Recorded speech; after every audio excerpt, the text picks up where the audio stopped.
video, and this video is about how cheap is Thailand. I already made a video how cheap is Cambodia. I already made a video how cheap is Malaysia. So if you fancy going to one of these places and you're wondering how expensive it is, then go check them out. But if you want to know specifically Thailand, then stay and keep watching this video. Now, according to me, Thailand is really, really cheap. So Thailand uses currency called the Thai baht, and if I was to give you an equation of how much roughly it is, about £1 is 40 baht. Now, these are the prices I was spending. This is how I spent my money. Might not be the same for you, but it could be the same for you, right? A little bit of background information I really want to also tell you is that there are different parts of Thailand, of course. North is like the cheapest. Bangkok is also really cheap, but the islands and south area of Thailand is more expensive. Now, like always, we'll be dividing our costs into 4 different categories. So you have accommodation, you have food, you have transport, and you have touristic attractions. So let's start from accommodation. The price of hostels, very good. Average hostels are usually 300 baht. Now, you can get it cheaper, you can get it more expensive, totally up to you. If you really want to know, I already made a few videos about different accommodation recommendations for you that are about 300 baht or cheaper, because I'm on the budget, so I don't really spend more than that. But just to let you know, you can get accommodation as cheap as 150 baht, so that's about £3.50, or even like 300 baht to 500 baht, really good hostels, which are, you know, more pricey, about 10, 11, 12 pounds a day. Hotels, that also depends on you and where you stay, and there are cheap hotels, there are more expensive hotels, but I would say hotels are usually more expensive. There will be from about 500 baht to whatever. And I also have a code for you where you can actually get £10 off your first accommodation, and that is in the link down below. So if you want to get some money off your accommodation, then go to the link down below and get it cheaper. Moving on to food. Now, I'm that kind of person that is really on the budget,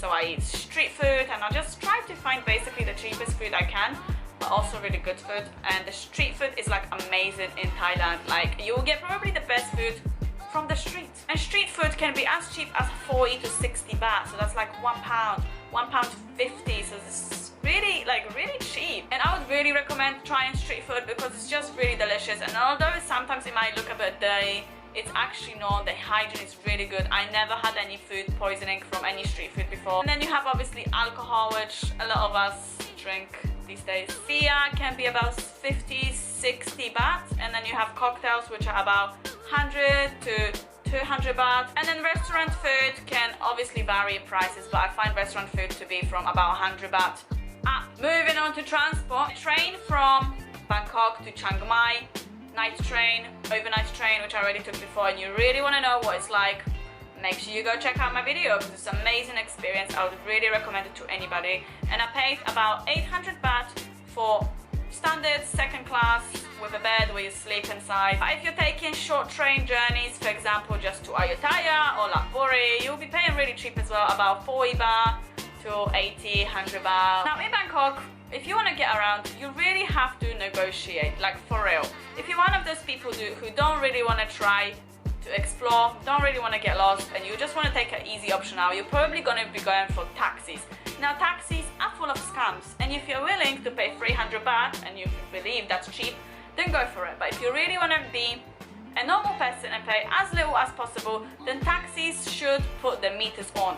Now, when they put the meters on, your journey will average about 100 to 150 baht, and usually they will try to scam you and say 300 baht, which in fact is like half the price. Also, tuk-tuks, if you believe that 300 baht is cheap, so it's £6, sounds cheap, but it's actually not. By the way, I would not really recommend tuk-tuks when you're in Bangkok because it's full of scams. But if you do really want to go, just remember, negotiate as much as possible. Basically, just tell them your price. Buses in Bangkok, I like the cheapest option, although you can get lost, but it's a lot of fun. They can even charge you like 10 baht a journey, 50 cents or 25 cents, and that's like nothing. Moving on to boats down in south. Now, boats are expensive because they're very touristic, and a lot of tourists go down to south. Of course, everybody wants to see the islands because they're amazing and beautiful. And I'll tell you straight, from Krabi to PP, you can get cheap tickets as low as 300 baht, although they will charge you about 450. but you can get it as low as 300. Scooters, if you do like renting scooters, and of course you probably will if you're in Thailand, then you'll be looking at prices such as from 150 all the way in Pai, which is really cheap, in Chiang Mai, to about 250, 300 down south of Thailand because it's more expensive. And the last thing, of course, that I'm going to be talking about is attractions. Main attractions in Bangkok is the Grand Palace, which is 500 baht. Then you have more temples which vary in different prices. Some are 50 baht, some are 100 baht, some are for free. If you're going up to Chiang Mai, probably you're going to the elephant sanctuary. Now make sure you pick the good elephant sanctuary and not scummy one where they abuse elephants. You'll be looking at about price of 2,500 baht up to even 4,000 baht. It all depends on if you're doing a short trip or long trip and what company you use. But I know there's a really good one and everybody goes there, and that is the Elephant Nature Park, I believe. Now you are probably wondering, how much did I actually spend in Thailand?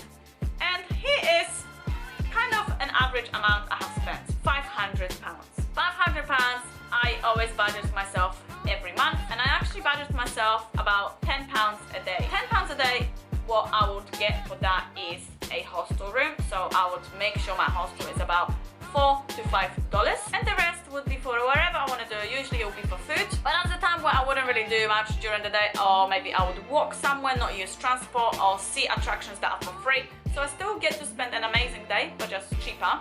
And now the money you have left over, you can next day spend more. So sometimes I would try to spend nothing, but then the other days I would spend a little bit more. So that would kind of equal out, and I'll still be fine with 500 pounds. How did I achieve that? I haggled a lot with everything. Transport, food, attractions, everything. I just haggled. Used really cheap transport. I didn't use taxis in Bangkok. I did not use tuk-tuk in Bangkok. All I did was either bus, walk, bus or walk. I ate really cheap street food. I didn't really buy food over 80 baht almost ever. Didn't drink a lot of alcohol. Yes, of course, we had some mad parties, but it wasn't like every day I was buying beers with every single meal. I would go for something cheaper, I would try water. And basically that is the end for this video. Like this video if you enjoyed this, subscribe to my channel if you want to see more video coming up soon. Any requests for future videos, send me a message on Facebook. Also follow me on social media such as Instagram, Snapchat, Twitter, whatever you want to do. And I will see you soon in my next video.